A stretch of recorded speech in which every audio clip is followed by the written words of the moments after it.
உண்மையில் மிக கவலையான ஒரு விடயம் என்ன தெரியுமா?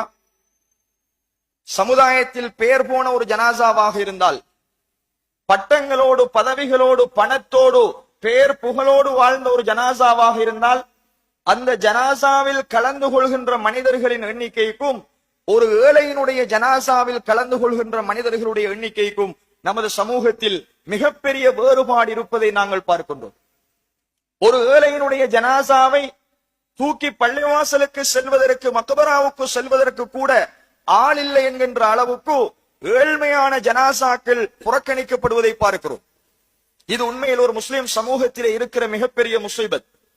அவர் ஏழையாக இருந்தாலும் பணக்காரராக இருந்தாலும் இஸ்லாம் எங்களுக்கு சொல்கிற சட்டம், ஒருவர் மௌத்தாகிவிட்டால் ஒரு முஸ்லிம் இன்னொரு முஸ்லிமுக்கு செய்ய வேண்டிய 5 கடமைகளில் பிரதானமான கடமை, அந்த ஜனாசாவை நீங்கள் பின்துயர்ந்து செல்ல வேண்டும், அந்த ஜனாசாவை நீங்கள் கஃனிட வேண்டும், குளிப்பாட்ட